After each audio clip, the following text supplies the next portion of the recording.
Action Society's Director of Community Safety, that's Ian Cameron, and Police Minister Bheki Cele have been making headlines for their heated exchange in Gugulethu. According to Cameron, he and the entity will be laying charges against Cele and some police officers.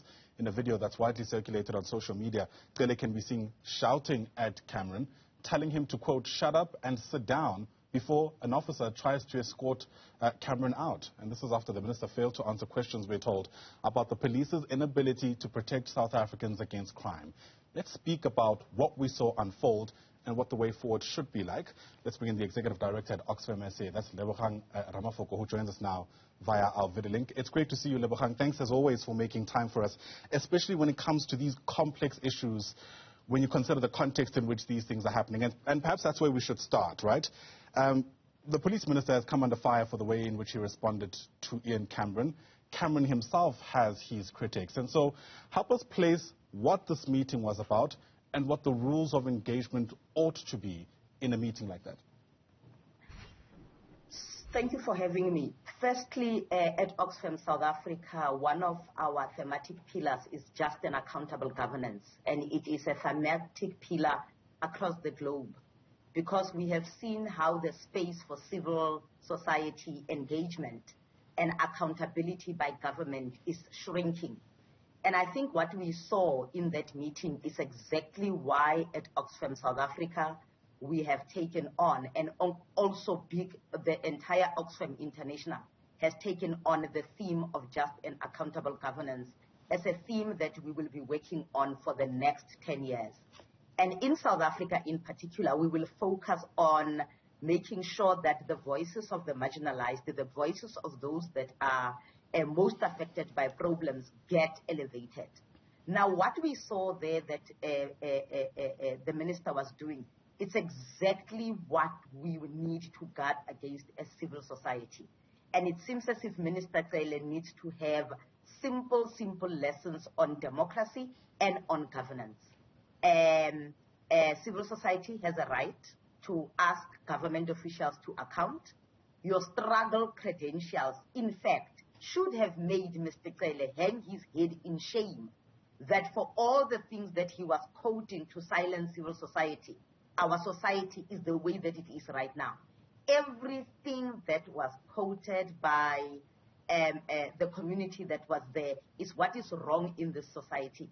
And because our current government is not used to be made to account, that is why we saw the reaction that he did. He played on racism. He called the race card.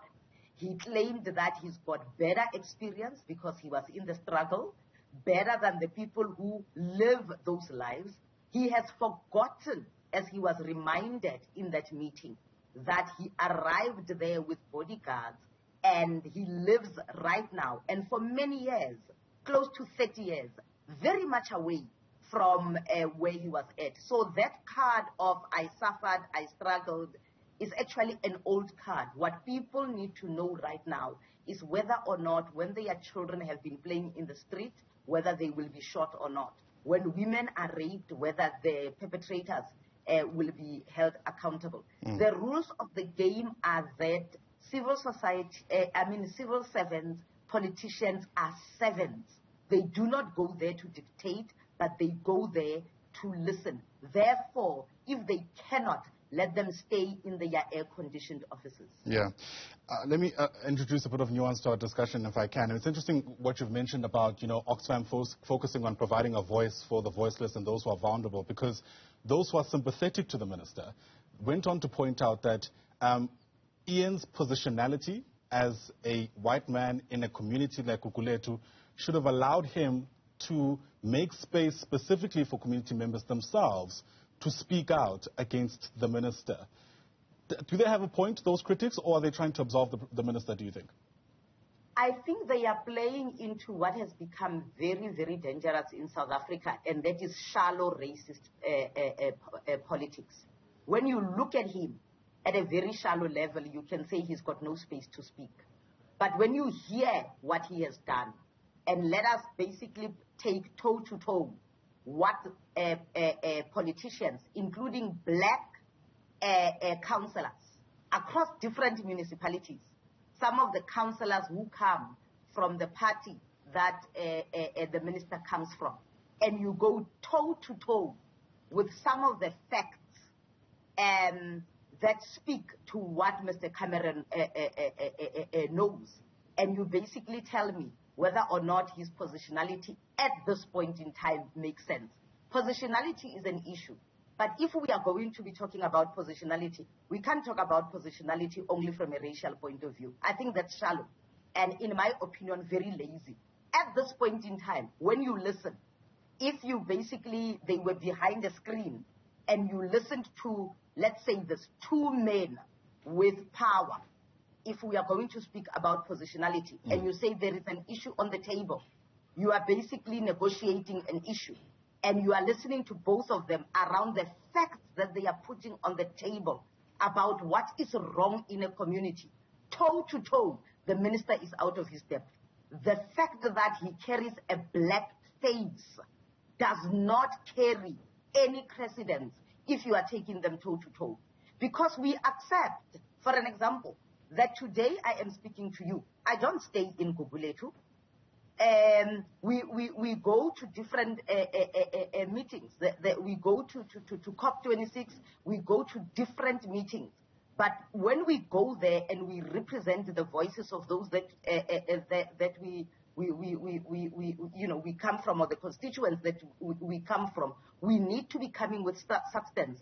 The fact that you are black, the fact that you are a woman, the fact that the other person who is with you is not of the same color, when you evaluate the depth and the content of what you are saying, the fact that you are a particular race and you are waffling, should not. But also, what is accountable governance? Accountable governance is about listening. What the minister fails, and if I were the president and I was truly running this country, I would actually say, in order to protect a democracy, what is the posture that a minister in a democracy, even outside of a democracy, needs to hold? You listen. You control how you feel. That position is not about Cele. That position is a position that has prescripts. It's about policing. And this idea that when ministers and MECs have ideals to either secure their jobs within the political party, or their positions rather within the political party, they will be flying here, there, and everywhere, and no change happens. And then they must be respected, and this one must speak, that one must speak. What gives Cele the right to speak over Cameron? Right. Is it because he's a black man? Right. Let me ask this question. Interestingly enough, this is not the first time Bheki Cele has been, let's say, sharply criticized by community members. And so the question, I guess, to reflect on is, what is it about this particular instance that really got under his skin? That's the one thing. But my concern is that what comes out of that meeting and that exchange is, Ian Cameron doing a lot of interviews, essentially giving his side of the story, Bheki Cele being mum, but the community issues in places like Gugulethu remaining unresolved. I mean, do you feel we achieved anything in that meeting? Well, let's assume that Cameron was not in that room. Would the community issues have been addressed? Yeah, well, I mean, and there's no way of telling, right? Because that's not what happened. The point I'm making is that the charade of ministers, it's a brand of people who want to secure their positions within the ruling party. It achieves nothing. We have seen them go left, right, up and down for many years. It achieves nothing. Because, in fact, they are not even holding their councillors to account. Nothing is going to happen in communities. Even if the community had sat there, had bowed, had lay on the ground for Cele, because it seems as if that is what he requires. That because he plagiarized the struggle song about my father was a garden boy, my mother was a tea girl. That's why I'm a revolutionary. That's actually a song, a struggle song, because he plagiarized it and made it his own story. People should have sat there and listened to him. Nothing happens when these people come in the Yamato gate. Didn't President Ramaphosa go with many motorcades into Alexandra? Has Alexandra changed? Nothing has changed. They parachute and they parachute out. But the current ruling party right now is so crippled that, in fact, everybody gets away with everything. The DNA test kits for rapes, the number of cases that Mr. Cameron is talking about, 300, actually do not need cameras. When work has to happen, we don't need cameras. A minister can issue a directive. Provincially, people can go into the province and make sure that there is accountability. We don't need cameras for that. We don't need anybody coming in at great resources. He flew, which is part of carbon emissions, to go into Cape Town and do what? They've gone to many places. This is not the first time, and it's certainly not the last time. Sure. And the agenda really is that people solidify their positions within the ruling party by being seen. You know, it's like, look busy. You want to be seen to be doing things. Nothing changes because there is no accountability with the ruling party. Coming through loud and clear. Thanks for your take on what's taken place. Really do appreciate your insights this morning. Lebogang Ramafoko is the Executive Director of Oxfam South Africa. Once again, appreciate your time on the AM Report.